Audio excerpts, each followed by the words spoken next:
ला इल्हा हरति पापम इल्लो इल्हा परम पादम जन्म वैकुंठ पूर्व अपइनति तो जो पिना मोहम्मद ला इल्हा हरति पापम इल्लो इल्हा परम पादम जन्म वैकुंठ पूर्व अपइनति तो जो पिना मोहम्मद এত ইসমেনেন্তরে মিলেচ্ছ আচার্যন সমন্বিত মোহাম্মদ ইতি খেত শিষ্য শাখা সমন্বিত এত ইসমেনেন্তরে মিলেচ্ছ আচার্যন সমন্বিত মোহাম্মদ ইতি খেত শিষ্য শাখা সমন্বিত নৃপৈশ্চ মহাদেব মরুস্থল নিবাসিনম গঙ্গা জলশ্চ সংস্নপ্প পঞ্চগব্য সমন্বিত লিঙ্গচ্ছেদি শিখাহীন সশ্রুদ্ধারি সে দুসক উচ্চলাপি সর্বভক্ষি ভবিষ্যতি জনমমম সম্ভলে বিষ্ণু যোস গৃহে প্রদুর্ভাব সুমতং মতুরি বিভকন্যায়ং তন্নিদেশ। মনে হচ্ছে না যে হাদিস কোরআন থেকে কিছু পাঠ করা হচ্ছে, কিন্তু যিনারা খুব অ্যাটেনশন গুরুত্ব দিয়ে শুনেছেন বারবার মুহাম্মাদের নাম উঠে এসেছে, তাই তো? জি উঠেছে। আর না হলে দেখেন আমি আবার পড়ছি, লা ইলাহা হারতি পাপম ইল্লো ইলাহা পরম পাদম জন্ম বৈকুণ্ঠ পুর আপইনতিত জপিনা মুহাম্মদ সাল্লাল্লাহু তাআলা আলাইহি ওয়াসাল্লাম। এত ইসমেনেন্তরে মিলেচ্ছ আচার্যন সমন্বিত মুহাম্মদ সাল্লাল্লাহু তাআলা আলাইহি ওয়াসাল্লাম মুহাম্মদ ইতি খেত শিষ্য শাখা সমন্বিত নৃপৈশ্চ মহাদেবং মরুস্থল নিবাসিনম গঙ্গা জলশ্চ সংস্নপ্প পঞ্চগব্য সমন্বিত লিঙ্গচ্ছেদি শিখাহীনা শ্রুদ্ধারি সে দুষক উচ্চলাপি সর্বভক্ষি ভবিষ্যতি জনমমম। ओम कुरु कुरु स्वाहा ओम मंगलम स्वाहा ओम देवं स्वाहा सर्वधर्मं परित्याज्य माम एकं शरणं व्रज अंत सर्व पाप एवं मोक्षयिष्यामि मा शुच। ना द्वितीय ना तृतीय इस चतुर्थ ना पुच्यते ना पंचम न षष्ठ सप्तम न पुच्यते ना अष्टम न नवम दशम न पुच्यते जयतं देवमग्नितं देव। সমস্ত প্রশংসা গুণগান গুণকীর্তন সেই মহান রব্বুল আলামিনের জন্য, যিনি আমাকে আপনাকে আর বিশ্ব ব্রহ্মাণ্ডকে সৃষ্টি করেছেন। আমি আমার বক্তব্যের প্রারম্ভে পবিত্র কোরআনুল কারীম থেকে একটি আয়াতে কারিমার কিছু অংশ পাঠ করেছি, যে আয়াতে কারিমাটা প্রায় প্রত্যেকেই জানেন। মিনহা খালাকনাকুম ওয়া ফিহা নুঈদুকুম ওয়া মিনহা নুখরিজুকুম তারাতান উখরা, প্রায় প্রত্যেকেরই জানা আছে। পবিত্র কোরআনুল কারীমের সূরা তাহার 55 নম্বর আয়াত। এটা মাটি দেওয়ার সময় আমরা এই দোয়া পাঠ করে থাকি। আল্লাহ রাব্বুল আলামিন বলছেন, যাই হোক আমি যা পড়লাম পবিত্র কোরআনুল কারীম থেকে যা কিছু পাঠ করেছি, এবং হিন্দু ভাইদের ধর্মগ্রন্থ ভবিষ্য পুরাণ, পবিত্র কোরআনুল কারীম মুসলিমদের, শুধু মুসলিমদের বললে হবে না, হুদাল্লিন নাস সমগ্র মানব জাতির জন্য।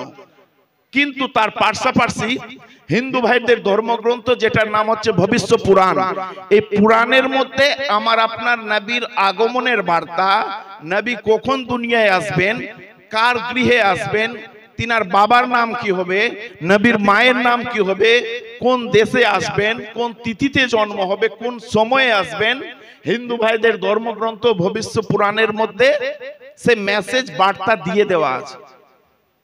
এখানেই শেষ কথা নয়, বর্তমান বিশ্বে নাম্বার 1 এর সংখ্যার দিক দিয়ে যে ধর্মটি, জনসংখ্যার দিক দিয়ে যে ধর্মটি, সেটা হচ্ছে খ্রিস্টান ধর্ম। এটা তাদের ধর্মগ্রন্থ হচ্ছে বাইবেল।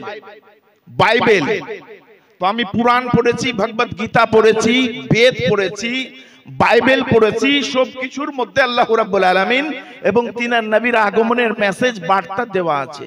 যাই হোক আমি যা কিছু পড়লাম, যে মন্ত্রগুলো পাঠ করলাম, তার ব্যাখ্যার পূর্বে পবিত্র কোরআনুল কারীম থেকে যে আয়াতে কারিমা পাঠ করেছি, সেখানে আল্লাহ রাব্বুল আলামিন বলছেন, মিনহা খালাকনাকুম ওয়া ফিহা নুঈদুকুম ওয়া মিনহা নুখরিজুকুম তারাতান উখরা।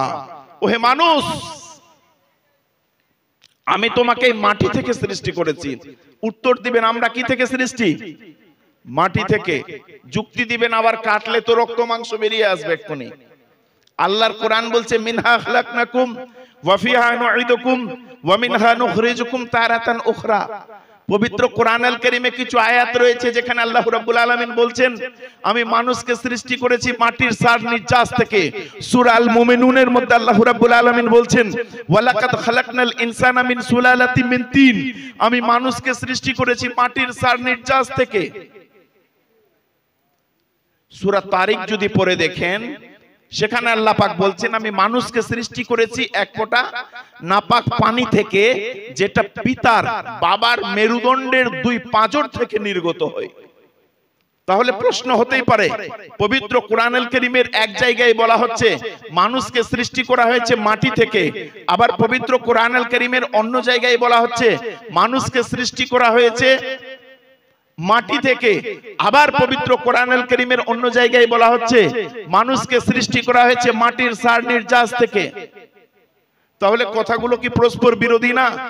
না, বুঝতে হবে পবিত্র কোরআনুল কারীমকে বর্তমান সময়ে আমরা যেভাবে পড়ছি সেইভাবে পড়লে হবে না।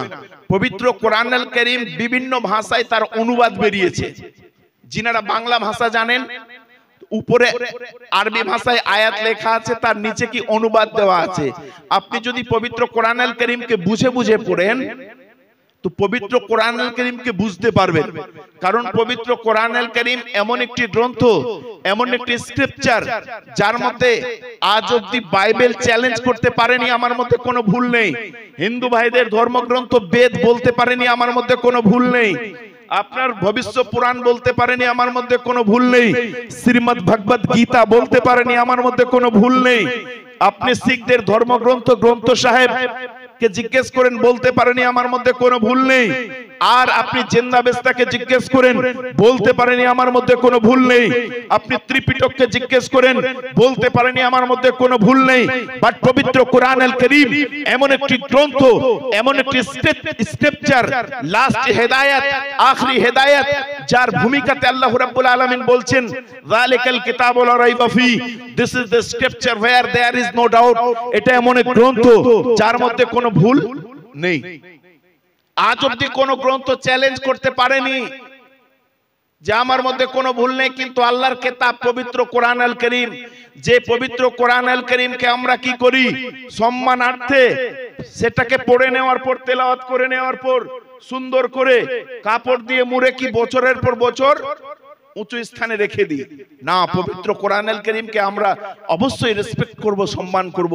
কিন্তু পবিত্র কোরআনুল কারীম বছরের পর বছর কাপড়ে বেঁধে দিয়ে আপনার সামসেটের উপরে রেখে দেওয়ার জন্য নাজিল হয়নি। পবিত্র কোরআনুল কারীমকে জিজ্ঞেস করেন, if you want to know from the holy Quran, যে তোমাকে কিসের জন্য অবতীর্ণ করা হয়েছে পৃথিবীর বুকে, পবিত্র কোরআনুল কারীম বলবে হুদাল লিন-নাস, মানুষকে হেদায়েতের জন্য, সঠিক রাস্তা দেখানোর জন্য। না হলে তো মানুষ বিভ্রান্ত হয়ে পড়তো। মানুষের মধ্যে বর্তমানে মারামারি, খুনোখুনি। কিন্তু পবিত্র কোরআনুল কারীমকে জিজ্ঞেস করেন দুনিয়াতে আমরা কিভাবে চলবো, পবিত্র কোরআনুল কারীম আপনাকে এই প্রশ্নের উত্তর দিবে। পবিত্র কোরআনুল কারীমকে জিজ্ঞেস করেন যে দুনিয়া কিভাবে সৃষ্টি হলো, পবিত্র কোরআনুল কারীম আপনাকে এই প্রশ্নের উত্তর দিবে। পবিত্র কোরআনুল কারীমকে জিজ্ঞেস করেন যে আকাশ কিভাবে সৃষ্টি হলো, পবিত্র কোরআনুল কারীম আপনাকে এই প্রশ্নের উত্তর দিবে। পবিত্র কোরআনকে জিজ্ঞেস করেন মাটি কিভাবে সৃষ্টি হলো, পবিত্র কোরআন বলবে যে মাটি কিভাবে সৃষ্টি হয়েছে। পবিত্র কোরআনকে জিজ্ঞেস করেন সূর্য কিভাবে সৃষ্টি হয়েছে, পবিত্র কোরআনুল কারীম বলবে সূর্য সৃষ্টির কথা। পবিত্র কোরআনুল কারীমকে জিজ্ঞেস করেন চাঁদ কিভাবে সৃষ্টি হয়েছে, পবিত্র কোরআন বলবে চাঁদ সৃষ্টির কথা। পবিত্র কোরআনকে জিজ্ঞেস করেন আকাশ কিভাবে সৃষ্টি হয়েছে, পবিত্র কোরআনুল কারীম বলবে আকাশ সৃষ্টির কথা। পবিত্র কোরআনকে জিজ্ঞেস করেন মায়ের পেটে বাচ্চা কিভাবে তৈরি হয়, পবিত্র কোরআন বলবে মায়ের পেটে বাচ্চা প্রথম মাসে দ্বিতীয় মাসে কিভাবে সৃষ্টি হয়। পবিত্র কোরআনকে জিজ্ঞেস করেন সমুদ্রের পানির স্তর, একটা লবণাক্ত পানি আর মিষ্টি পানি একসঙ্গে বয়ে যায়, একে অপরের সঙ্গে মিশে যায় না কেন, পবিত্র কোরআনুল কারীম আপনাকে এই প্রশ্নের উত্তর দিবে। পবিত্র কোরআনুল কারীমকে জিজ্ঞেস করেন যে তোমার মধ্যে কি হিস্ট্রি, ইতিহাস রয়েছে, পবিত্র কোরআনুল কারীম অবশ্যই বলবে আমার মধ্যে ইতিহাস রয়েছে। পবিত্র কোরআনকে জিজ্ঞেস করেন তোমার মধ্যে কি জিওগ্রাফি রয়েছে, ভূগোল রয়েছে, পবিত্র কোরআন বলবে হ্যাঁ হ্যাঁ আমার মধ্যে ভূগোল আছে। পবিত্র কোরআনকে জিজ্ঞেস করেন আমরা হিসাব পাতি করি, আমরা হিসাব করি যার জন্য ম্যাথের প্রয়োজন হয়, অঙ্কের প্রয়োজন হয়, ওহে লাস্ট স্ক্রিপচার আখরি হেদায়াত তোমার মধ্যে কি অঙ্ক আছে? পবিত্র কোরআন আল কারীম বলবে হ্যাঁ আমার মধ্যে হিসাব আছে, অঙ্কের ব্যাখ্যা আছে। পবিত্র কোরআনকে জিজ্ঞাসা করেন মেয়েদের যে বিবাহ হয় মুসলিম সোসাইটিতে, কার সঙ্গে কার বিবাহ জায়েজ, কার সঙ্গে কার বিবাহ নিষিদ্ধ, পবিত্র কোরআন আল কারীমে বলে দেওয়া হয়েছে। পবিত্র কোরআন আল কারীমকে জিজ্ঞাসা করেন ডিভোর্সের ব্যাপারে কি বলো, পবিত্র কোরআন আল কারীম আপনাকে ডিভোর্সের ব্যাপারে বলবে। পবিত্র কোরআনকে জিজ্ঞেস করেন মৌচাকে মৌমাছিরা মধু কিভাবে বহন করে নিয়ে আসে, মধু কিভাবে সঞ্চয় করে, পবিত্র কোরআনে আপনার মৌমাছির ব্যাপারে একটা সূরা অবতীর্ণ করা হয়েছে। পবিত্র কোরআনকে জিজ্ঞেস করেন যে দুনিয়াতে ভূমিকম্প হচ্ছে, ভূমিকম্পের ব্যাপারে কি বলো, পবিত্র কোরআন বলবে হ্যাঁ হ্যাঁ আমার মধ্যে সূরা জিলজাল যার মধ্যে ভূমিকম্পের বর্ণনা আছে। পবিত্র কোরআনকে বলেন দুনিয়া কিভাবে ধ্বংস হবে, পবিত্র কোরআন আল কারীম বলবে হ্যাঁ দুনিয়া কিভাবে ধ্বংস হয়ে যাবে। পবিত্র কোরআন আল কারীম আপনাকে প্রশ্নের উত্তর দিবে। আমরা যে সূর্যকে দর্শন করছি, যে সূর্য চাঁদকে দেখছি, পবিত্র কোরআনকে জিজ্ঞেস করেন চাঁদ সূর্য কিভাবে ধ্বংস হবে, পবিত্র কোরআন আল কারীম আপনাকে প্রশ্নের উত্তর দিবে। পবিত্র কোরআনকে জিজ্ঞেস করেন আমরা মানুষ রূপে সৃষ্টি হয়েছি, আমরা আমাদের দায়িত্ব কি দুনিয়াতে কিসের জন্য পাঠানো হয়েছে, পবিত্র কোরআন আল কারীম সূরা আল মুলকের মধ্যে মহান রব্বুল আলামিন বলছেন আল্লাযী খালাকাল মাউতা ওয়াল হায়াতা লিয়াবলুয়াকুম আইয়াকুম আহসানু আমালা, তিনি সৃষ্টি করেছেন তোমাদের জীবন আর মৃত্যুকে একটি পরীক্ষার জন্য। তিনি দেখতে চাইছেন কে তোমাদের মধ্যে কর্মে উত্তম। He has created your death and life for a test who is the best man among you. আল্লাহর কোরআন বলছে যে তিনি সৃষ্টি করেছেন তোমাদের জীবন আর মৃত্যুকে একটি পরীক্ষার জন্য। মানুষকে তথা আমাদেরকে আল্লাহ দুনিয়ার বুকে সৃষ্টি করেছেন পরীক্ষা নেওয়ার জন্য। প্রশ্ন হতে পারে জিনেদের কি হবে, জিনেদের ব্যাপারে কি বলা হয়েছে, পবিত্র কোরআনকে জিজ্ঞেস করেন। আমরা শুনেছি জিনের ব্যাপারে, জিন কি আসলেই সত্য? হ্যাঁ, পবিত্র কোরআন আল কারীমে সূরা জিন বলে একটি সূরা অবতীর্ণ করেছেন আল্লাহ রাব্বুল আলামিন। জিন সত্য জিনিস। যদি বলেন জিনের ব্যাপারে কি বলা হয়েছে, আল্লাহর কোরআন বলেন ওয়া মা খালাকতুল জিন্না ওয়াল ইনসা ইল্লা লিআবুদুন। আল্লাহ বলছেন আমি মানুষ আর জিন জাতিকে সৃষ্টি করতাম না, সৃষ্টি করেছি একমাত্র আমার ইবাদত বندگির জন্য। তার মানে বোঝা গেল মানুষ হিসাবে আশরাফুল মাখলুক হিসাবে আল্লাহ রাব্বুল আলামিন আমাদেরকে দুনিয়ার বুকে সৃষ্টি করেছেন। তার মানে আল্লাহ দেখতে চাইছেন কে কর্মে উত্তম। দুনিয়ার বুকে এসে আল্লাহ আপনাকে পরীক্ষার জন্য পাঠিয়েছেন। যদি আপনি পরীক্ষা না দিয়ে দুনিয়া থেকে চলে যান, উদাহরণ হিসাবে বলি, অনেক ভাই বোনেরা এখন স্কুল কলেজ ইউনিভার্সিটিতে পড়েন, যখন তাদের পরীক্ষা নেওয়া হয়, এক্সামিনেশন নেওয়া হয়, তো তারা পরীক্ষার সময় পরীক্ষার হলে বসে 3 ঘন্টা বা 2 ঘন্টা সময় বরাদ্দ হলো তার জন্য, তাকে কোয়েশ্চেন দেওয়া হলো, আপনাকে তাকে সাদা খাতা দেওয়া হলো। সে যদি খাতার মধ্যে কিছু না লিখে পরীক্ষা হলে ওই স্টুডেন্ট ছাত্র পরীক্ষার্থী 3 ঘন্টা সময় বসে বসে সাদা খাতা জমা দিয়ে চলে আসে, ভেবে বলবেন ওই পরীক্ষার্থী পরীক্ষায় পাস করবে না ফেল করবে? বলেন ফেল করবে, কারণ সে কিছু লেখেনি। মানুষ হিসাবে আপনাকে দুনিয়ার বুকে পাঠিয়েছেন আল্লাহ রাব্বুল আলামিন। আপনি কিভাবে চলবেন দুনিয়ার বুকে, কার সঙ্গে বিবাহ জায়েজ, আপনি কি করবেন কি করবেন না, কি করলে আপনি পরকালে সফল হবেন, কি করলে আপনি দুনিয়া। মা বোনেরা বসেন, বক্তব্য আমি এখন জাস্ট শুরু করেছি, মেন জায়গায় পৌঁছাইনি। কি করলে আপনি দুনিয়ার বুকে সফল হবেন, পরকালে সফল হবেন। কবর জীবন কি জিনিস আল্লাহ রাব্বুল আলামিন পবিত্র কোরআন আল কারীমের মধ্যে আর নবী পাক হাদিসের মধ্যে পুঙ্খানুপুঙ্খভাবে সেগুলো বর্ণনা করে দিয়েছেন। পবিত্র কোরআন আল কারীমকে আমরা জিজ্ঞেস করলাম যে আমরা পরীক্ষার জন্য আমাদেরকে সৃষ্টি করা হয়েছে, তাহলে পরীক্ষা হলো কি? আল্লাহ বলছেন আকিমুস সালাতা ওয়া আতুজ যাকাত, তোমরা সালাত কায়েম করো আর যাকাত দাও। সালাত আরবি শব্দ, পবিত্র কোরআন আল কারীমে এসেছে, যার মিনিং আমরা কি বের করেছি? প্রেয়ার, প্রার্থনা বা নামাজ। তো আল্লাহ বলছেন আকিমুস সালাতা ওয়া আতুজ যাকাত, তোমরা সালাত কায়েম করো। তার মানে পরীক্ষায় কোশ্চেন দিয়ে দেওয়া হয়েছে, করতে হবে কি? অ্যানসার করতে হবে। কিছু অ্যানসার কি? প্র্যাকটিক্যালি করতে হবে আপনাকে। সালাত কায়েম করতে হবে মানে নামাজ কায়েম করতে হবে, নামাজ পড়তে হবে। যদি নামাজ না পড়ে দুনিয়া থেকে চলে যান তো মরার পরে আরো একটা জীবন আছে আমাদের, সেই পরকালের জীবনে ফেল হয়ে যাবে। আর কি আল্লাহ বলছেন ওয়াতুজ যাকাত, তোমরা যাকাত দাও। আল্লাহ জিনাদেরকে সম্পদশালী ধন সম্পদ দিয়েছেন, যাকাত জিনাদের উপরে ফরজ হয়ে গেছে। যাদের উপরে ফরজ হয়েছে বছরের একটা সময়ে কি আপনার যা সঞ্চয় আছে সে সঞ্চয়ের থেকে সঞ্চয়ের 2.5% যাকাত দিতে হবে। যদি বলেন এর হিসাবটা আমি বুঝতে পারলাম না, 1 লাখ টাকা আছে আপনার কাছে, সমস্ত কিছু খরচ করে দেওয়ার পর আপনার কাছে কেউ দেনা পাবে না, আর আপনার কাছে কোনো দেনা নেই, তাহলে 1 লাখের মধ্যে 2,500 টাকা যাকাত দিতে হবে। কে বলছে এটা? আল্লাহ বলছেন, না হলে আপনি পরীক্ষায় ফেল করবেন। আল্লাহ রাব্বুল আলামিন পবিত্র কোরআন আল কারীমের মধ্যে বলছেন, ইয়া আইয়ুহাল্লাযীনা আমানু কুতিবা আলাইকুমুস সিয়াম কামা কুতিবা আলাল লাযীনা মিন ক্বাবলিকুম লাআল্লাকুম তাত্তাকুন। ও হে ঈমানদারগণ, তোমাদের উপর সিয়ামকে মানে রোজাকে ফরজ করা হয়েছে। কিছুদিন হলো 1 মাসের রোজা চলে গেল। কিছু মানুষ যুক্তি দিল পেটে ব্যথা, কিছু মানুষ মাহে রমজান মাস এলে যুক্তি দেয়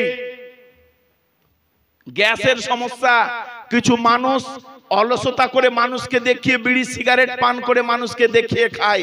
মুসলমান শুনেন, আল্লাহ পাক বলছেন ইয়া আইয়ুহাল্লাযীনা আমানু, ও হে ঈমানদারগণ তোমরা যারা ঈমান নিয়ে এসেছো, কুতিবা আলাইকুমুস সিয়াম, তোমাদের উপরে সিয়ামকে ফরজ করা হয়েছে, কামা কুতিবা আলাল লাযীনা মিন ক্বাবলিকুম লাআল্লাকুম তাত্তাকুন, যেভাবে তোমাদের পূর্ববর্তী নবী রাসূলদের উপর রোজাকে সিয়ামকে ফরজ করা হয়েছিল। তার মানে কি কি করতে হলে আপনি পরীক্ষায় পাস করবেন? মরার পরে আরেকটা জীবন আছে, তো এই কাজগুলো করতে হবে। কি? ঈমান নিয়ে আসতে হবে, আপনাকে সালাত মানে নামাজ আদায় করতে হবে, নামাজ কায়েম করতে হবে, মাহে রমজান মাসের ফরজ রোজা পালন করতে হবে, যাকাত আদায় করতে হবে। আল্লাহ যদি আপনাকে সম্পদ দিয়ে থাকে তাহলে জীবনে একবার হলেও ফরজ হজ আদায় করতে হবে। আর কি এখানেই শেষ? মানুষের সঙ্গে চলবেন কিভাবে, দুনিয়াতে মানুষের সঙ্গে কিরকম বিহেভিয়ার হবে আপনার। নবী আমার বলেছেন হাদিস পাকের মধ্যে, যে হাদিসটি আমি পড়েছি, নবী আমার বলছেন মান সালিমাল মুসলিমুনা মিন লিসানিহি ওয়া ইয়াদিহি। আপনি নিজেকে মুসলমান যদি দাবি করেন, আপনার মুখের ভাষা দ্বারা অন্যজন মুসলমান, অন্য মুসলমান কি সুরক্ষিত থাকবে। আপনি নিজেকে ভালো মুসলমান দাবি করছেন, অন্যকে আবার গালিগালাজ করছেন, কটু কথা বলছেন, তাহলে কি you are not the real Muslim according the prophet Muhammad সাল্লাল্লাহু তাআলা আলাইহি ওয়াসাল্লাম। আপনি কিন্তু প্রকৃত মুসলমান না। আপনি প্রকৃত মুসলমান তখনই হতে পারবেন আপনি পেট ভরে খেলেন আর আপনার বাড়ির পার্শ্বের লোকটি যদি না খেয়ে ঘুমায়, আপনি প্রকৃত মুসলমান না। তার মানে দেখেন ইসলাম কি জিনিস। আজকে ইসলামকে নিয়ে বিভিন্ন জায়গায় তুচ্ছ তাচ্ছিল্য। দেখেন ইসলাম কি জিনিস। যারা আজকে জিহাদের কথা বলে, ওই হাদিসটাতে বলা হয়নি যে আপনার বাড়ির পার্শ্বের লোকটাকে, সে হিন্দু হোক, বৌদ্ধ হোক, জৈন হোক, সে যদি মানুষ হয়, আপনি যদি পেট ভরে খেয়ে ঘুমান আর আপনার বাড়ির পার্শ্বে সে হিন্দু ভাই বা জৈন ভাই, সে ডোম হোক, যত নিম্নমানের নিম্ন জাতের, সে যদি মানুষ হয়, আপনি যদি প্রকৃতভাবে পেট ভরে খেয়ে ঘুমান আর ওই লোকটি যদি অনাহারে ঘুমায়, আপনি কিন্তু প্রকৃত মুসলমান না। আজকে ইসলামকে নিয়ে তুচ্ছ তাচ্ছিল্য, ইসলামকে নিয়ে বিভিন্ন ভাবে নিন্দার, বিভিন্ন ভাবে পবিত্র কোরআনুল কারীমকে অ্যাটাক করা হচ্ছে। পবিত্র কোরআনুল কারীমকে বর্তমান সময়ে দেখেন এমন একটি সরকার চলছে, আমি বলতে চাইছিলাম না কিন্তু বলতে বাধ্য। গতকালকের জালসাতে আমাকে বলতে হয়েছে, কারণ বর্তমান সময়ে এমন একটি সরকার চলছে, আপনারা শুনেছেন, কখনো হিজাব নিয়ে কথাবার্তা, কখনো পার্লামেন্টে বলছে মেয়েদের হিজাব নিষিদ্ধ। কয়েক মাস বা কয়েক বছর তো হবে না মনে হয়, হ্যাঁ বছর হয়ে যাবে, দেখেছিলেন ভারতের কোন এক স্টেটে একজন মেয়ে হিজাব পরে গেছে, বোরকা পরে গেছে কলেজে, আর কিছু গায়র মুসলিমেরা ওই মেয়েটাকে জয় শ্রীরামের নারা লাগিয়ে তুচ্ছ তাচ্ছিল্য করার চেষ্টা করছে। কারণ ওটা মুসলমানের মেয়ে, হিজাব পরে গেছে, ওই মেয়েটিকে জয় শ্রী নামের নারা লাগিয়ে তুচ্ছ তাচ্ছিল্য করছে। মেয়েটির জবাব কি ছিল? মেয়েটি কি জবাব দিয়েছিল ওই ভাইদেরকে? আল্লাহু আকবার, আল্লাহু আকবারের নারা লাগিয়ে তাদের মুখকে বন্ধ করে দিয়েছিল। সেই মুসলমান হতে হবে। আমরা চাই না কোন মানুষ বা কোন জাতের মানুষের সঙ্গে আমাদের বিভেদ সৃষ্টি হোক, এটা কি এর জন্য দায়ী আছে মিথ্যা ইতিহাস। মিথ্যা ইতিহাস, মানুষ মানুষের মধ্যে লড়িয়ে দেওয়া, ঝগড়ার সিস্টেম, এটা কিন্তু সাধারণ মানুষ না, এগুলো কিছু রাজনৈতিক নেতাদের কাজ। আমি বলছি না আপনাকে যে আপনি পলিটিক্যাল লিডার, রাজনৈতিক নেতা, আপনি এটা করছেন। কিছু রাজনৈতিক নেতা রয়েছে যারা নিজের ভোট ব্যাংকে বাড়ানোর জন্য মানুষ মানুষের মধ্যে লেলিয়ে দিয়ে মানুষ মানুষের মধ্যে বিভেদ সৃষ্টি করছে। ভারত স্বাধীনতার পূর্বে 200 বছর, প্রায় 200 বছর ব্রিটিশেরা ভারত শাসন করেছে। তার পূর্বে প্রায় 750 থেকে 850 বছর মুসলমানেরা ভারত শাসন করেছে। মুসলমানেরা যদি চাইতো তো ভারতে প্রত্যেকটা হিন্দু বা ব্রাহ্মণ, যে সমস্ত আপনার মুসলিম বাদে আর বিভিন্ন সোসাইটি বা বিভিন্ন জাতের লোক ছিল, তাদেরকে তরবারি দিয়ে, তরবারির ভয় দেখিয়ে, বন্দুক বা আপনার গানের ভয় দেখিয়ে যদি চাইতো ইসলাম পারমিশন দিত, তাহলে কি পারতো তাদেরকে জোর করে ইসলাম অ্যাকসেপ্ট করাতে। কিন্তু করেছে। আপনাদের মধ্যে অনেকে মুসলিম ভাই আছেন, ইতিহাস পড়েছেন, আওরঙ্গজেবের কথা বলা হয়েছে, তিনি বর্ণে বর্ণে কোরআন মানিয়া চলিতেন। আওরঙ্গজেব কোন হিন্দু ভাইকে জোর করে নিজের ধর্মে, ইসলাম ধর্মে দীক্ষিত করেছেন? কারণ তিনি যে ধর্মের অনুসারী ছিলেন, তিনি যে কোরআনের উপর আমল করেছিলেন, সেই কোরআন কোনোদিন বলেনি তুমি কোন হিন্দুকে জোর করে মুসলমান বানাও। কারণ আল্লাহর কোরআন বলছে সূরা আল বাকারার মধ্যে 256 নম্বর আয়াতে, লা ইকরাহা ফিদ্দিন, দ্বীনের উপরে কোনো জবরদস্তি নেই। লাকুম দীনুকুম ওয়ালিয়া দিন, তোমার দিন তোমার জন্য, তার দিন তার জন্য। মানে আমার ধর্ম আমার জন্য, তার ধর্ম তার জন্য। আমি যদি কাউকে জোর করে বলি এই কালেমা শাহাদাত লা ইলাহা ইল্লাল্লাহ মুহাম্মাদুর রাসূলুল্লাহ পড়, মুসলমান হও, এটা কিন্তু আমরা যে ধর্মের অনুসারী সেই ধর্মগ্রন্থ পারমিশন দেই না। মানুষকে ভুল বোঝানো হচ্ছে। দেখেন বিভিন্ন স্টেটে মুসলিম ভাইদেরকে বিভিন্ন ভাবে তুচ্ছ তাচ্ছিল্য করা হচ্ছে। কখনো গাছে বেঁধে জয় শ্রী নামের নারা জোর করে লাগাতে বাধ্য করা হচ্ছে।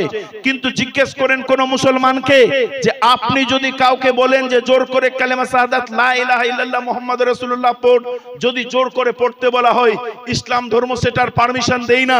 কিন্তু কিছু রাজনৈতিক নেতার জন্য এই ঘটনাগুলো ঘটছে। আমি শ্রীমদ্ ভগবত গীতা পড়েছি, শ্রীমদ্ ভগবত গীতাতে কোথাও লেখা নেই যে কার কাউকে জোর করে জয় শ্রী রামের নারা লাগাতে বাধ্য করা হোক। আমি বেদ পড়েছি, বেদের কোথাও লেখা নেই যে কোন মুসলমানকে গাছে বেঁধে তাকে মেরে জোর করে জয় শ্রী রামের নারা লাগাতে বাধ্য করা হোক।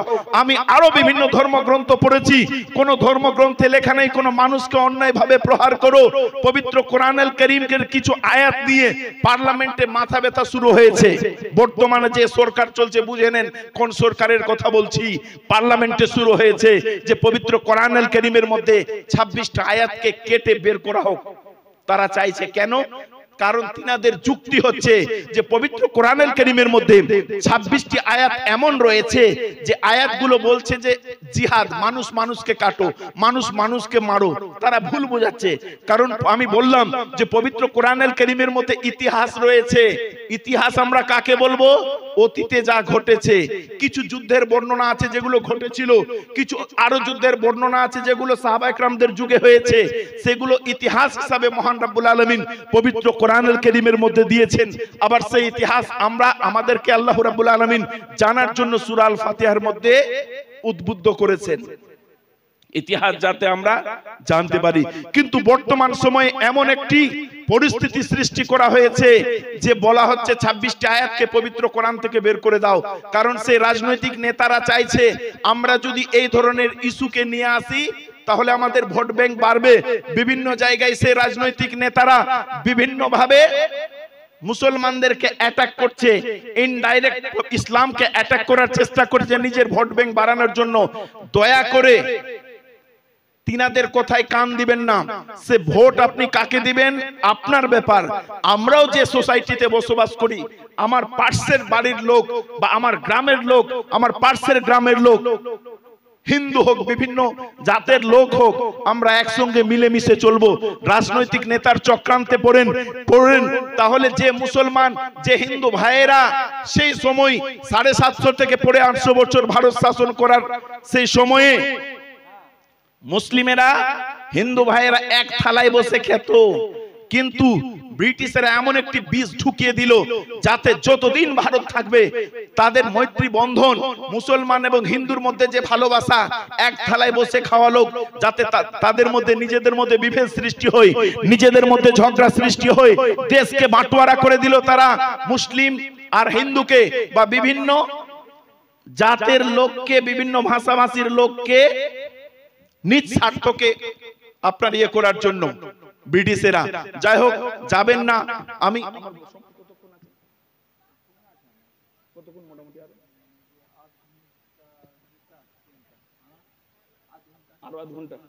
আচ্ছা যাই হোক, তো আমি বলছিলাম, যাই হোক আমি তার ব্যাখ্যার দিকে যাব। পবিত্র কোরআনুল কারীমে আল্লাহ রাব্বুল আলামিন এমন কিছু আয়াতের কথা বলছেন যেগুলো ঐতিহাসিক বা ইতিহাসের ঘটনা বর্ণিত আছে। তো এই ধরনের ইস্যু নিয়ে যারা আপনার সামনে আসবে, তো শ্রীমদ্ ভগবত গীতা পড়েছি, শ্রীমদ্ ভগবত গীতার মধ্যেও যুদ্ধের ঘটনা বর্ণিত আছে। তাহলে যে ভাইয়েরা যুক্তি দিবে আমি শ্রীমদ্ ভগবত গীতার বিরুদ্ধে কথা বলছি না, যারা যুক্তি দিবে পবিত্র কোরআন থেকে 26টা আয়াতকে বের করা হোক, আপনি বলবেন শ্রীমদ্ ভগবত গীতাতেও যুদ্ধের ঘটনা বর্ণিত আছে, তাহলে আপনি পবিত্র কোরআনুল কারীম থেকে যখন আপনি 26টি আয়াতকে বের করবেন, তো শ্রীমদ্ ভগবত গীতার মধ্যেও এমন অনেক শ্লোক রয়েছে, এমন মন্ত্র রয়েছে যার মধ্যে যুদ্ধের ঘটনা বর্ণিত আছে। তাহলে আপনি কি গীতাকে অসম্মান করার চেষ্টা করছেন? আপনি কি শ্রীমদ্ ভগবত গীতার ক্ষেত্রেও একই আইন প্রচলন করবেন, একই আইন জারি করবেন? কারণ আমরা যে দেশে বসবাস করছি সে দেশের সংবিধান আমাদেরকে রাইট দিয়েছে, অধিকার দিয়েছে নিজের ধর্মকে পালন করা, নিজের ধর্মকে প্রচার করতে পারবো। সে হিন্দু ভাই হোক নিজের ধর্মকে পালন করতে পারবে, প্রচার করতে পারবে, মুসলমান হোক নিজের ধর্মকে পালন করতে পারবে, প্রচার করতে পারবে, বৌদ্ধ হোক নিজের ধর্মকে পালন করবে, প্রচার করবে, খ্রিস্টান হোক নিজের ধর্মকে পালন করবে, প্রচার করবে। কে দিয়েছে এই অধিকার? ভারতের আইন, কনস্টিটিউশন অফ ইন্ডিয়া। তাহলে আজকে মুসলমানদের উপর দাবাও কেন? মুসলমানদের উপর বেছে বেছে অত্যাচার কেন? কেন মুসলমানদেরকে গাছে বেঁধে জয় শ্রী নামের নারা লাগাতে বাধ্য করা হচ্ছে? কেন হেজাব পরা মেয়ের পিছনে লেগেছে তারা?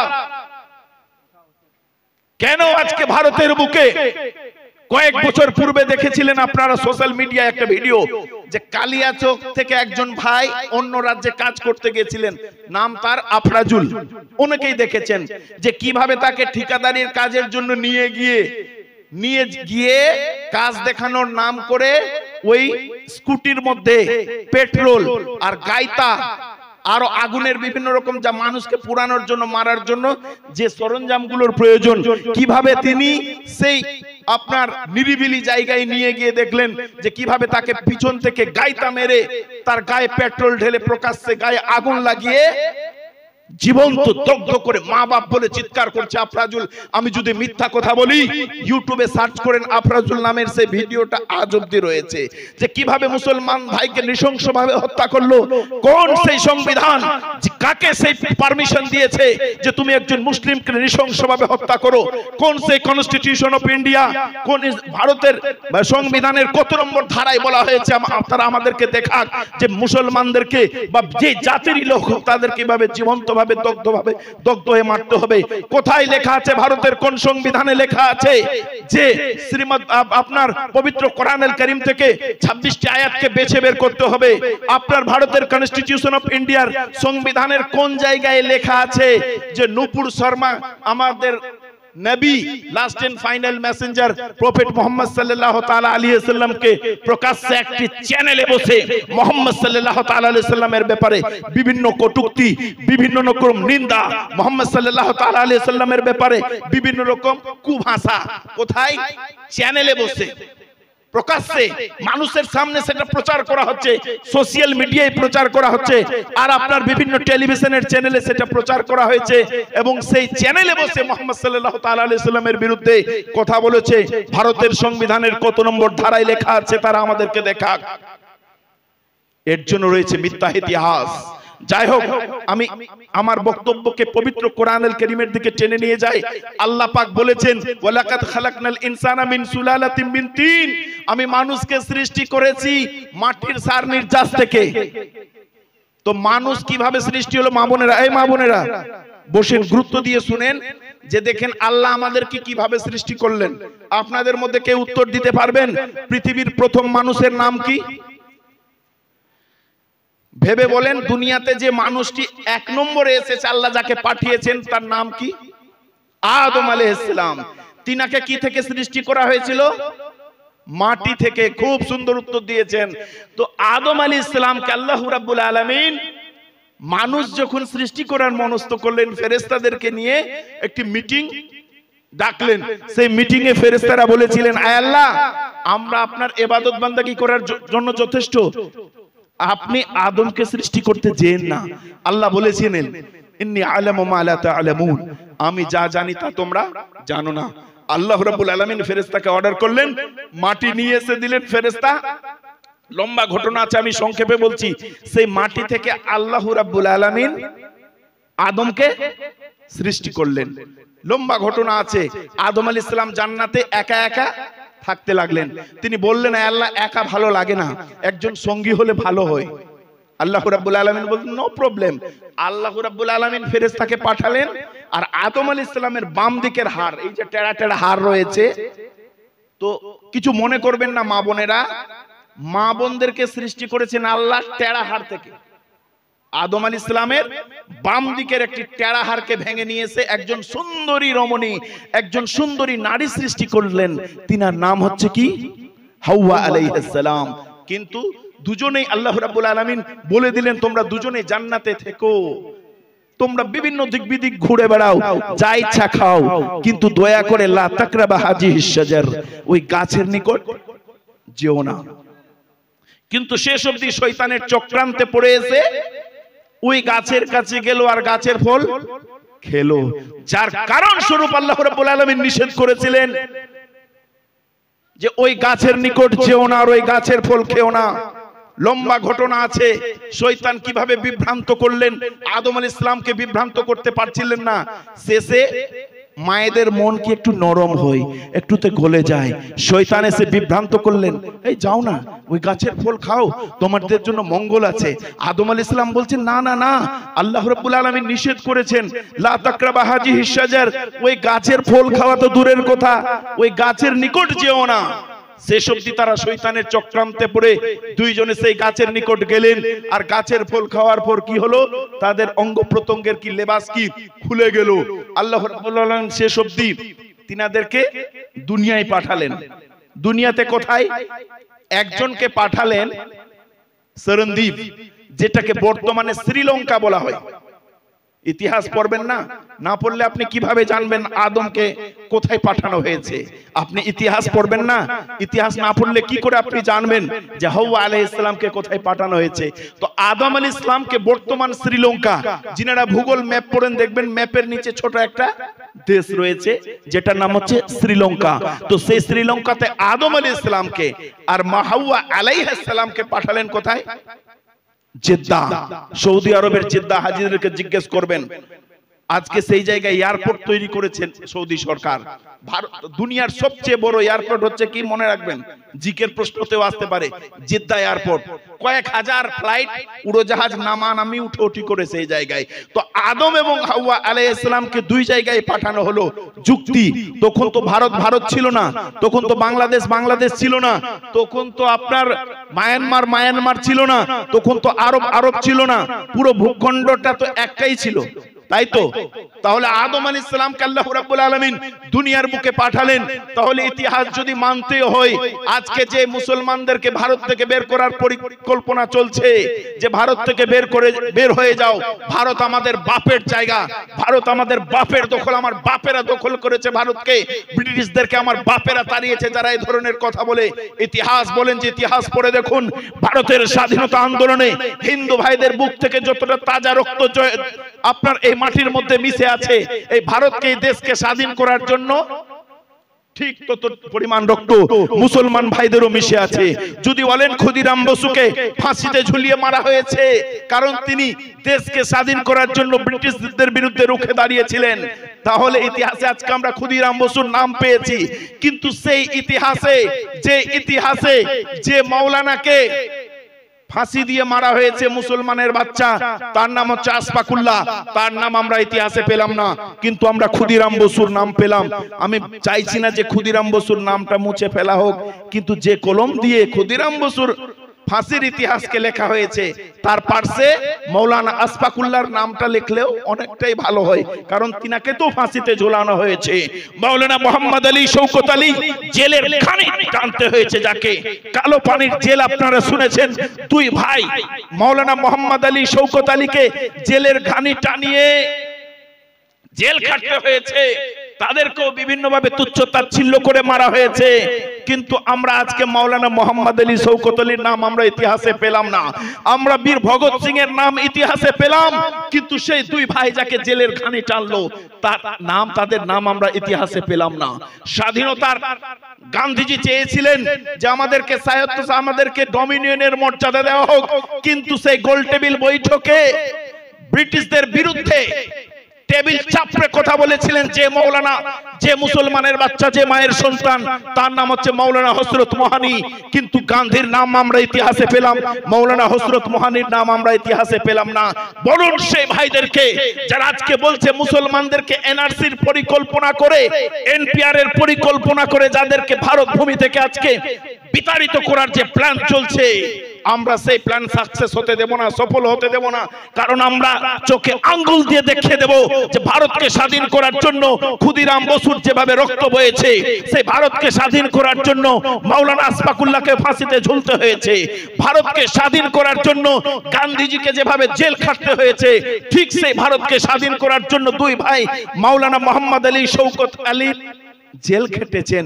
ভারতকে স্বাধীন করার জন্য ব্রিটিশদের বিরুদ্ধে যেভাবে গান্ধীজি রুখে দাঁড়িয়েছিলেন, তার পাশে মাওলানা হযরত মোহানি যেভাবে রুখে দাঁড়িয়েছিলেন, আমরা চোখে আঙ্গুল দিয়ে দেখিয়ে দিব যে গোল টেবিল বৈঠকে যে মুসলমানের বাচ্চা ইংরেজদের কাছে বিতাড়নের যে দেশ ছেড়ে চলে যাও, এটা আমাদের বাপের দেশ, যে মুসলমানের বাচ্চা দাবি করেছিল তার নাম হচ্ছে মাওলানা হযরত মোহানি, তার নাম আমরা ইতিহাসে পেলাম না। মুসলমান সজাগ হন, কথাগুলো শুনেন খুব গুরুত্ব দিয়ে, কারণ আমাকে শুধু হাদিস কোরআন বলার জন্য না, আল্লাহর কালাম নবীর হাদিস তো আপনারা শুনছেন, আমি সমস্ত কিছু আপনাদের সামনে উপস্থাপন করার চেষ্টা করব। এই কথাগুলো না শুনলে প্রতিনিয়ত আপনাকে বোকা বানানো হচ্ছে।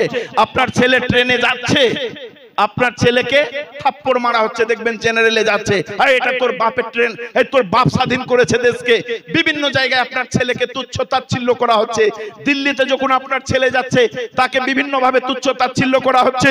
দিল্লির বুকে দেখেছেন কিছুদিন আগে একটা ভিডিও সোশ্যাল মিডিয়ায় এসেছিল, এক ভাই নামাজ পড়ছে, জুম্মার নামাজ, সাজদায় আছে, কিভাবে তাকে পা দিয়ে সেই পুলিশ নৃশংসভাবে সাজদারত সেই মুসলমান ভাইকে পা দিয়ে ধাক্কা দিয়ে মেরে সাজদা থেকে ফেলে দিয়েছে। ইতিহাস জানবেন না মুসলমান, কখন সজাগ হবেন? কারণ এমন একটি সময় আসছে, বিগত কয়েক বছর হলো আমাদের পার্শ্ববর্তী একটি রাষ্ট্র, একটি দেশ যেটার নাম হচ্ছে মায়ানমার, বার্মা, সেই জায়গায় মুসলমানদের মান ভাইদের মা বোনদেরকে কিভাবে উলঙ্গ করে মারা হলো, মুসলমান ভাইদের মা বোনকে কিভাবে বেজ্জত করা হলো, কিভাবে সেই দেশের বাহিনী, সেনা বাহিনীদেরকে দিয়ে মুসলমান মা বোনদেরকে রেপ করিয়ে তাদের পেটে কিভাবে সেই আপনার জারজ সন্তানকে, আপনার সেই দেশের সরকার এমন ভাবে সেই জারজ সন্তানকে জন্ম দিল যে জারজ সন্তান আজকে দিক বিদিক ছড়িয়ে রয়েছে। আপনারা পড়েছেন, বার্মার ইতিহাস দেখেছেন, মুসলমান মায়েদেরকে উলঙ্গ করে বুকের ছাতি কেটে নিয়ে কিভাবে রাস্তায় আপনার ফেলে দিয়ে, কুকুরকে দিয়ে রাস্তায় পেট্রোল ঢেলে আপনার আগুন লাগিয়ে কিভাবে সে মাদেরকে অপমান করা হলো, মুসলমান ভাইদেরকে কিভাবে উলঙ্গ করে গাছে ঝুলিয়ে মারা হলো, অনাহারে রাখা হলো, তারা কি ঘাস খেয়ে জীবন যাপন করেছে আপনি দেখবেন। এমন কিছু ভিডিও এসেছে আমাদের সামনে যে মুসলমান ভাইদের মা বোনেরা, মুসলমান ভাইদের বাচ্চারা ঘাস খেয়ে খেয়ে কয়েকদিনের মধ্যে অনেকে মারা গেছে। আবার কি বর্ডার খুলে দেওয়ার ফলে বাংলাদেশ সরকার কিছুটা তাদেরকে অ্যাকসেপ্ট করেছে। তিনারা কি রোহিঙ্গা মুসলমান, আজ অব্দি তারা বাংলাদেশে অবস্থান করছে। ইতিহাস জানবেন না, এই ভারত কারো বাপের ভারত নয় যে বেরিয়ে যেতে হবে। এই ভারতকে স্বাধীন করার জন্য হিন্দুদের রক্ত যেভাবে বয়েছে, এই ভারতের সরজমিনে মুসলমানদের রক্ত ঠিক সেমন ভাবে মিশে আছে। ভারতের পাঞ্জাবের অমৃতসর শহরে 1919 সালের 13 এপ্রিল জালিয়ানওয়ালাবাগের হত্যাকাণ্ডে কিভাবে জেনারেল ওডায়ারের নেতৃত্বে 1600 রাউন্ড গুলি বর্ষণ করে মুসলমান ভাইদেরকে নৃশংস করে হত্যা করেছিল। কারণ সেই জালিয়ানওয়ালাবাগের হত্যাকাণ্ডে শুধু হিন্দু ভাইরা ছিল না, সেখানে মুসলমান ভাইরাও সমবেত হয়েছিল রাওলাট আইনের বিরুদ্ধে তারা প্রতিবাদ জানানোর জন্য। কিন্তু জেনারেল ওডায়ারের নেতৃত্বে কিভাবে গুলি চালিয়ে নৃশংসভাবে হত্যা করা হয়েছে ইতিহাস জানতে হবে। কারণ তারা যদি দাবি করে, আমরাও দাবি করব যে এই ভারত ভূখণ্ডে, কারণ শ্রীলঙ্কা ছিল না, বাংলাদেশ ছিল না। কারণ সেই সময়, যে সময় আমাদের আদি পিতা আদম আলাইহিস সালামকে দুনিয়ার বুকে আল্লাহ পাঠিয়েছিলেন, একটাই ভূখণ্ড ছিল। সেই ভূখণ্ড কার? সেই জমিন কার? আদম আলাইহিস সালামের। আমরা আমাদের বাপের জমিতে বসবাস করছি। যদি যুক্তি মানতে হয়, যদি যুক্তি বলতে হয়, কারণ ভারতের সংবিধান বলছে কোন বাপের বেটা যদি নিজের বাপের ধর্ম ত্যাগ করে, বাপের প্রপার্টি সম্পদের অধিকার তার থাকবে না। জানেন তো, এটা আইন আছে। কোন বাপের বেটা, ধরেন না আপনার বেটা যদি এখন হিন্দু হয়ে যায়, তা ভারতের আইন অনুযায়ী আপনার প্রপার্টি পাওয়ার যোগ্য না আছে। তাহলে আমি বলছি না তাদের বিরুদ্ধে, কিন্তু তারা যে যুক্তি দিচ্ছে, তাদের যুক্তির উত্তর দেওয়ার জন্য বলছি যে তারা যুক্তি দিচ্ছে, তাহলে যুক্তি খাটাতেই হয়। কারণ আদম আলাইহিস সালাম ছিলেন কি? মুসলমান। তো আমরা মুসলমানের বাচ্চা, আমরা আমাদের বাবার জমিনে আল্লাহর সৃষ্টি করা, আল্লাহ রাব্বুল আলামিনের সৃষ্টি করা এবং আদম আলাইহিস সালামকে পাঠানো সেই সরজমিনে আজ অবধি বসবাস করছি। যাই হোক, আমি আমার ইতিহাসকে আর লম্বা করতে যাচ্ছি না। আল্লাহ পাক বলছেন পবিত্র কোরআনুল কারীমের মধ্যে, যে পবিত্র কোরআনুল কারীমের মধ্যে আল্লাহ পাক বলছেন, আমি বলেছিলাম যে আমরা কিভাবে পরীক্ষায় সফল হব। আল্লাহ পাক বলছেন, ইয়া আইয়ুহাল্লাযিনা আমানু ইন্নামাল খামরু ওয়াল মাইসিরু ওয়াল আনসাবু ওয়াল আজলামু রিজসুম মিন আমালিশ শাইতান। আল্লাহ পাক বলছেন, ও হে ঈমানদারগণ, তোমরা যারা ঈমান নিয়ে এসেছো, তোমাদের উপর মদকে নিষিদ্ধ করা হয়েছে। কোন মুসলমান ভাই যদি নিজেকে ঈমানওয়ালা দাবি করে আর সে যদি বোতল খায়, মদ খায়, তাহলে আল্লাহর অর্ডারকে সে অমান্য করছে। আর কি? মাইসার, জুয়া চলে তো এদিকে। আল্লাহ জুয়াকে নিষিদ্ধ করেছেন। অনেকে লটারি কাটছেন, আপনার ফ্যামিলিতে বিভিন্ন রকম সমস্যার। নারায়ে তাকবীর, নারায়ে তাকবীর, নারায়ে রিসালাত, ইয়া রাসূলুল্লাহ, নারায়ে রিসালাত, ইয়া রাসূলুল্লাহ। হযরত আল্লামা মাওলানা সলিমুদ্দিন চিশতি সাহেব জিন্দাবাদ, হযরত আল্লামা মাওলানা সলিমুদ্দিন চিশতি সাহেব জিন্দাবাদ, নারায়ে তাকবীর, আল্লাহু আকবার, মাসলাক আলা হাজরাত জিন্দাবাদ, লস্করপুর জলসা কমিটি জিন্দাবাদ, লস্করপুর জলসা কমিটি জিন্দাবাদ, নারায়ে তাকবীর, আল্লাহু আকবার। যাই হোক, আমি বেদ থেকে যা পড়েছিলাম, কতক্ষণ সময় আছে? 10 মিনিট। যাই হোক, বক্তব্যকার সেদিকে নিয়ে যাচ্ছি না। আমি আমার বক্তব্যের শুরুতে যা পড়েছিলাম, লা ইলাহা হারতি পাপম, লা ইলাহা পড়লে পাপ মাফ হয়ে যায়। ইল্লো ইলাহা পরমপাদম, জন্ম বৈকুণ্ঠপুর অপরিণতিত জপি নাম মোহাম্মদ। ও হে পৃথিবীর মানুষ, তোমরা যদি চির স্বর্গবাসী হতে চাও, জান্নাতে বাস করতে চাও, তবে জপো সেই মোহাম্মদের নাম। পুরাণে বলা হয়েছে, এত স্মেনেন্তরে মেলেচ্ছ, দুনিয়ার বুকে একজন মেলেচ্ছ আসবেন। মহর্ষি বেদব্যাস এই পুরাণ লিখেছে, হিন্দু ভাইদের ধর্মগ্রন্থ। আমি তার প্রতি সম্মান রেখে, হিন্দু ভাইদের ধর্মগ্রন্থে বা হিন্দুদের প্রতি সম্মান রেখেই বলছি যে আপনাদের ধর্মগ্রন্থে লেখা আছে আমাদের আপনাদের নবীর আগমনের মেসেজ। মহর্ষি বেদব্যাস বলছেন, এত স্মেনেন্তরে মেলেচ্ছ আচার্যন সমন্বিত মোহাম্মদ ইতি খ্যাত শিষ্য শাখা সমন্বিত। দুনিয়ার বুকে একজন ম্লেচ্ছ আসবেন, মানে বিদেশি। তিনার নাম হবে মোহাম্মদ, তিনি হবেন ইতি খ্যাত, তিনি হবেন ইতি, তিনি হবেন লাস্ট। শিষ্য শাখা সমন্বিত, দুনিয়ার বুকে তিনি শিষ্য শাখা সহ আসবেন। আপনি ইসলামের ইতিহাস খুলে দেখেন, আল্লাহর নবীর শিষ্য শাখা বলতে সাহাবায়ে কেরামদেরকে, খোলাফায়ে রাশিদিনদেরকে বোঝানো হয়েছে। বলুন সুবহানাল্লাহ। আর কি? মুরসাল নিবাসিনম, সেই ঋষি, সেই নবী, সেই পয়গম্বর মরুস্থলে আসবেন, মানে মরুভূমির দেশ। যিনারা ভূগোল পড়েছেন, সৌদি আরব কিসের দেশ? মরুভূমির দেশ, মানে বালি আর বালি, সেখানে খেজুরের গাছ ছাড়া আর কিছু হয় না। তার মানে যে মেসেজের কথা বলা হয়েছে, যে বার্তার কথা বলা হয়েছে, যে সেই নবী, সেই অবতার কোথায় আসবেন? মরুস্থল নিবাসিনম, গঙ্গা জলশ্চ সংসনপ্প পঞ্চগব্য সমন্বিত। আর তিনি গঙ্গার জল দ্বারা স্নান করে মনন্তুষ্টি অর্জন করবেন। প্রশ্ন হতে পারে, গঙ্গা নদী তো ভারতে প্রবাহিত, বলা হচ্ছে সৌদি আরবের কথা, মরুভূমির কথা। আচ্ছা, হিন্দু ভাইদের নিকট পবিত্র পানি কোন কোন পানি বলতে পারবেন? গঙ্গার পানি। মহর্ষি বেদব্যাস উদাহরণ দেওয়ার জন্য জমজমকে টেনে নিয়ে এসেছেন। গঙ্গা জলস্য সংস্নান পঞ্চগব্য সমন্বিত। আর কি? ভোজরাজ উপজ নমস্তে গিরিজনাথ মরুস্থল নিবাসিনম। সে ঋষির, সে নবীর যখন আগমন হয়ে যাবে দুনিয়ার বুকে, যখন তিনি চলে আসবেন, তিনি তিনার দিনকে প্রচার করবেন। তো দুনিয়ার বুকে একজন রাজা, যার নাম হচ্ছে রাজা ভুজ, তিনি তিনার চরণতলে ঠাঁই পাওয়ার জন্য ব্যাকুল হয়ে পড়বেন। তো রাজা ভুজের ইতিহাস যদি দেখেন, ভারতের একটি রাজ্য যেটার নাম হচ্ছে গুজরাট, নরেন্দ্র মোদীর জন্ম যে রাজ্যে, তো গুজরাটের একজন রাজা, তিনি একদিন খোলা আকাশের নিচে বসে আছেন। তিনি দেখছেন যে হঠাৎ পূর্ণিমার চাঁদ দ্বিখণ্ডিত হয়ে গেল, দুটো ভাগে ভাগ হয়ে গেল। তিনার মাথায় এলো সে রাজা ভুজ, এই শুনেন মা বোনেরা, তো সে রাজা ভুজ ভাবতে লাগলেন যে আমরা এতদিন খোলা আকাশের নিচে বসেছি, কোনোদিন পূর্ণিমার চাঁদকে দুটো ভাগে ভাগ হতে দেখিনি, আজকে এমন কি হলো চাঁদ দুটো ভাগে ভাগ হয়ে গেল। সকাল হলো, তিনি বিভিন্ন ধর্মের পণ্ডিতদেরকে ডাকলেন যে ব্যাপার কি আছে, আমি দীর্ঘদিন খোলা আকাশের নিচে বসেছি, পূর্ণিমার চাঁদ কোনোদিন দ্বিখণ্ডিত হয়নি, দুটো ভাগে ভাগ হয়নি, কিন্তু আজকে রাত্রে আমি এমন একটি দৃশ্য দেখেছি যে দৃশ্য আমার ঘুমকে কেড়ে নিয়েছে। তিনারা বললেন যে মক্কার সরজমিনে এমন একজন নবীর, এমন একজন অবতারের আবির্ভাব হয়েছে, তিনার প্রচারিত ধর্মকে অনেকে মেনে নিতে পারছে না, ফলে তার চাচার সঙ্গে তার চ্যালেঞ্জ হয়েছে, যার নাম হচ্ছে আবু জাহেল। তিনি শাহাদাতের আঙ্গুল দ্বারা ইশারা করেছেন, পূর্ণিমার চাঁদ দ্বিখণ্ডিত হয়েছে, বলুন সুবহানাল্লাহ। রাজা ভুজ বললেন না না না, এক্ষুনি আমাকে নিয়ে চলো সেই কলকি অবতারের দেশে। রাজা ভুজ সঙ্গে সঙ্গে শিষ্যদেরকে নিয়ে গেলেন মক্কার সরজমিনে, মুহাম্মদ সাল্লাল্লাহু তাআলা আলাইহি সাল্লামের চরণ তলে ঠাঁই নিয়ে মুসলমান হয়ে গেছেন, বলুন সুবহানাল্লাহ।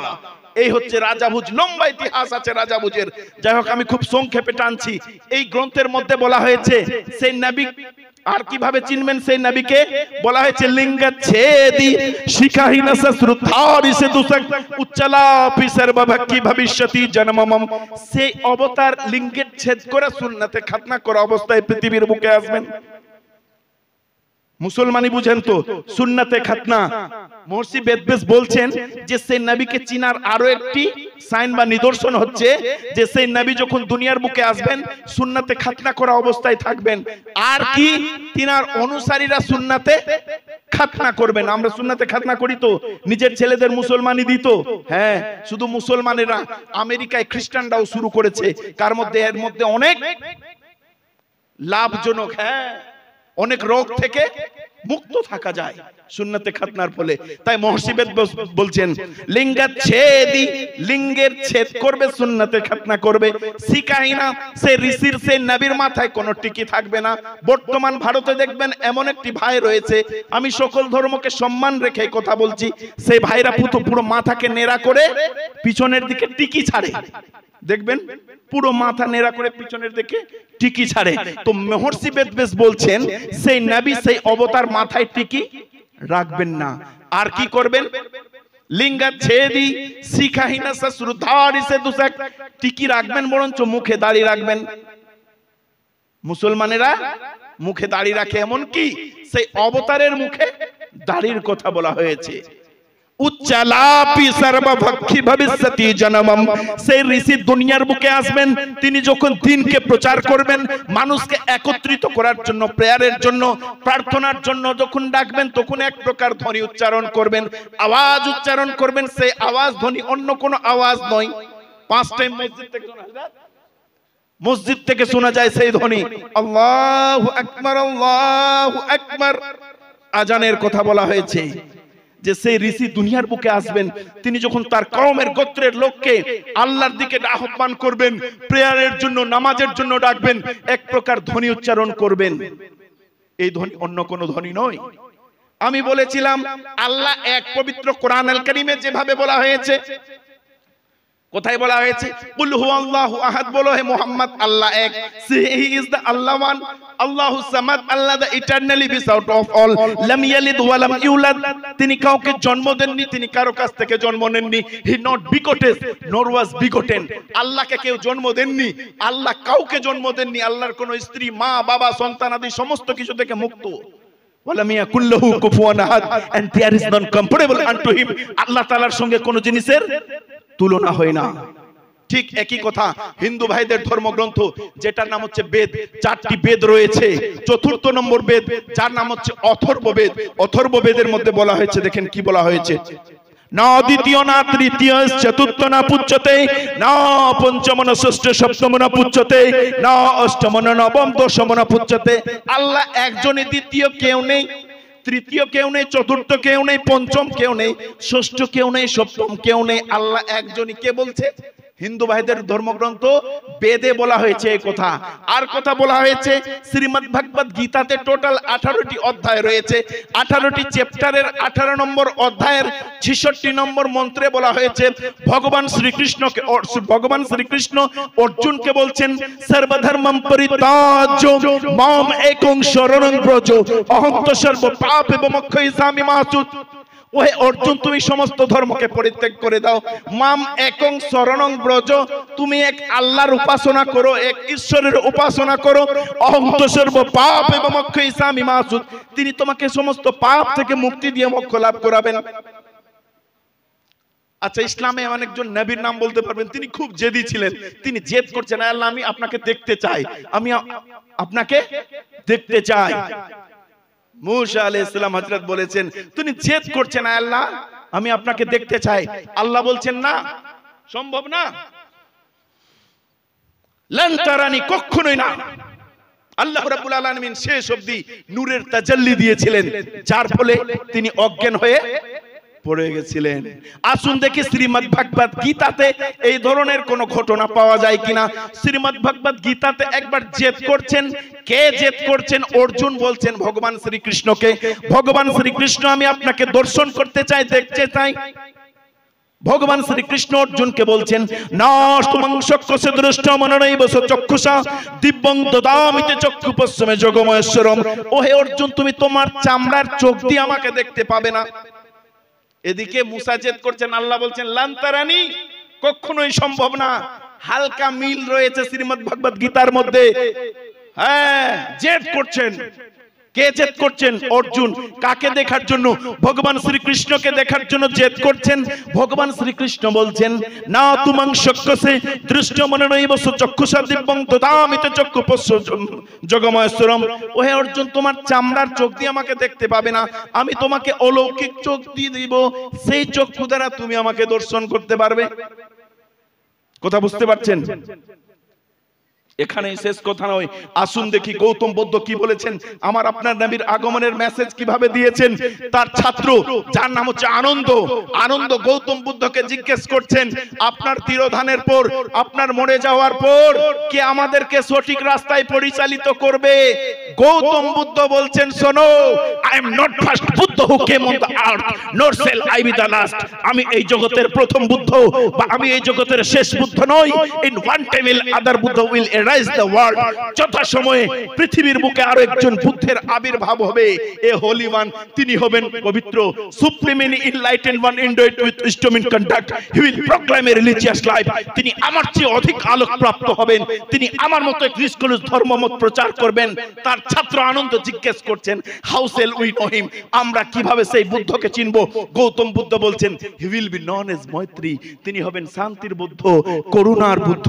আর এই করুণার বুদ্ধ যে আমার আপনার নবী প্রফেট মুহাম্মদ সাল্লাল্লাহু তাআলা আলাইহি ওয়াসাল্লাম, এটা মেনে নিতে কারো কোনো